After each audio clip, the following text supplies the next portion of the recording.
Grabe na to.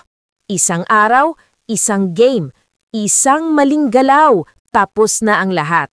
Sa PVL Reinforced Conference, wala nang mamaya na, wala nang next game. Dito, win or go home. At sa lahat ng quarters na dapat abangan, isa lang ang tunay na nagpapayanig sa buong Araneta, ang Creamline versus Petrogas.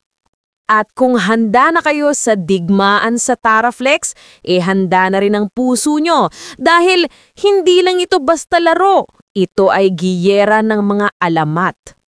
Ang Q-Smashers at ang Angels, dalawang haligi ng PVL, dalawang kupunan na halos binuo ang kasaysayan ng liga. Listen to this! 37 times na silang nagharap. 13 doon ay sa finals at pinagsama, 13 championships na ang hawak nila. Pero kahit na 28-10 ang all-time advantage ng Creamline, mga kaibigan, sa knockout stage, baliwala ang numbers. Burado ang history, reset lahat. Isang maling serve, isang mahabang rally, isang clutch block, pwede nang matapos ang pangarap ng isang team. Oo, wala man si Gemma Galanza pero grabe pa rin ang bala ng Creamline. Tots Carlos ang silent assassin. Eliza Valdez, heart and soul ng team. Michelle Gumabaw, power plus leadership. Pangsi Panaga, halimaw sa net. Coco Schwan, solid import, pangwasakan. Dagdag mo pa sina Sheena Toring, Lori Parnardo, Michelle Gamit, hindi basta bench players, game changers yan. Pero teka lang, hindi rin nagpapahuli ang Petrogas. May Brooke Van Sickle, all-round beast. Myla Pablo, veteranong sniper. Jonah Sabete, gigil sa bawat palo. MJ Phillips, reyna ng blocks. Jules Tolentino, rookie, pero walang takot. At ang nagpasabog ng bomba, Lindsay van der Weide, 35 points versus PLDT. Aba, kung mainit pa rin ang kamay niyan, good luck sa tatanggap ng palo. Mga ka-joust, hindi ito basta laban ng skills. Laban ito ng puso, taktika, at mental toughness. Iba pang quarterfinals, hindi rin pa-chill. Farm Fresh versus Akari. Top seed versus underdog. Farm Fresh, number 1 sa rankings. Solid, consistent, malakas sa lahat ng aspeto. Pero ang Akari, wala namang pressure. At yun ang delikado sa isang favored team. Minsan kasi ang underdog, sila pa ang nangangagat kapag hindi mo inaasahan. Zeus Coffee versus Capital One. Zeus, pangalawang seed. Malakas sa system, disiplina ang laro. Pero ang Capital One, grabe ang comeback mentality. Kapag nakaamoy ng dugo, bigla silang lumalakas. Ito ang klase ng game na kayang umabot ng 5 sets, walang bibitaw. PLDT versus Signal, digmaan ng magkakapatid. Ito pa isa. PLDT gusto ng season sweep matapos duminahin ng on-tour at invitational. Pero, Signal, mainit ang momentum matapos pabagsakin ng Creamline sa 5 sets. Si Katie Trebichova, nagiging monster na sa scoring. Si Jella Cayuna, playmaker, puso, utak ng team.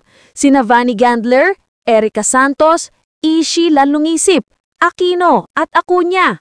Hungry sa panalo. Pero syempre, PLDT hindi rin magpapatalo. Sina Savi Davison, Kiana D, Majoy Baron at Del Palomata ay handang bumawi. Ito yung match na hindi pwedeng kumurap dahil isang error lang, pwede nang matapos ang pangarap sa corona.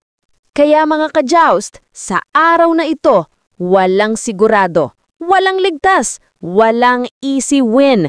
Pwedeng maririte ang history sa isang iglap. Ngayon, ang tanong ko sa inyo, sino ang mananatiling nakatayo? Sino ang tuluyang malalaglag? Creamline ba ang papalag na parang defending queen? O Petrogas na gutom sa corona? Mag-iiwan ba ng marka ang mga underdogs? O dudurugin ng favorites ang pangarap nila? Comment down below ang prediction nyo. Like kung ready ka sa PVL War at subscribe kung gusto nyo ng mas maiinit na volleyball updates. Ito ang laro ng puso. Ito ang digmaan ng mga reyna. Ito ang PVL Knockout Stage.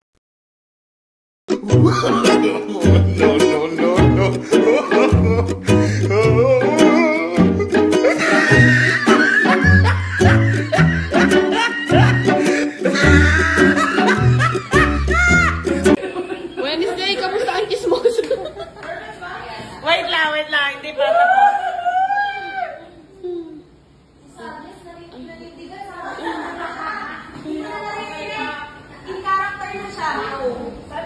Si Sadness, gutom ulit.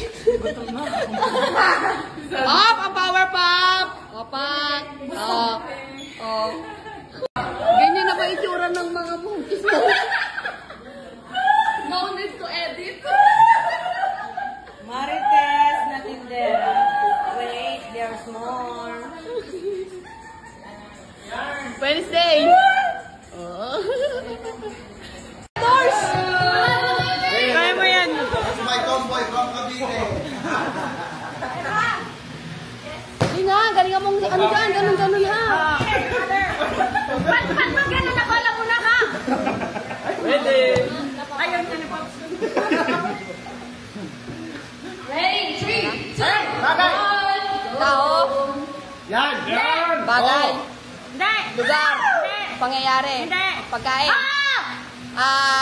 Breakfast. Hindi. Lunch. Hindi. Dinner. Hindi. Dessert. Hindi. Baboy. Hindi nga. Karne. Hindi nga yan. Street foods. Yes or no? Yan. Kwek-kwek.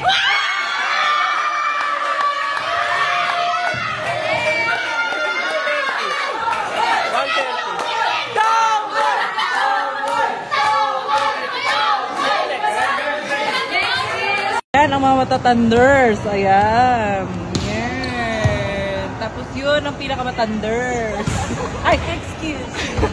Kamusta ang dito? May tinatanong ako sa'yo. Oh, ito na. Kamusta ang dito mo? Wait, hindi ko alam kung bulol ako o bingi ka lang. Ay, ako pala yun. Ako yung Ikaw bungol. yun. Ako yung bungol. O, ano yung tanong?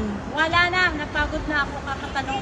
Nang walang sagot. Huwag ka Walang mapapagod. sagot sa tanong. Bakit ka mahalaga? Buta ko ang prosyento ko sa live mo. Bakit po? Ba't may dala kang kanin? Nagtatanggol ka sa... Uy! Wait mo. 1 week na ako walang break. Meron! More! Malapit sa ulo! Malapit sa ulo ba? Woo! Sige pa, ibaba mo pa! Ibaba mo pa! Yan na! Yan na!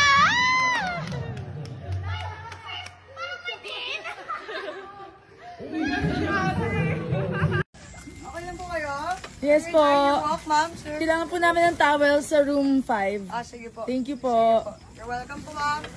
Ang chief ng mga Manila na nagtungo rito pang masilayan ang bawat miyembro ng Covenant. This time, nais ko ipakilala ang bawat Wala nang liyahan eh.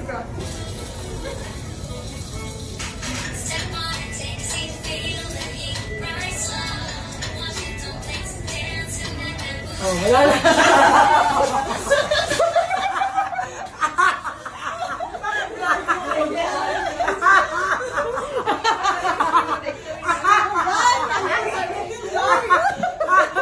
You've been joy to our lives. Oo. Grabe, mahal na mahal namin.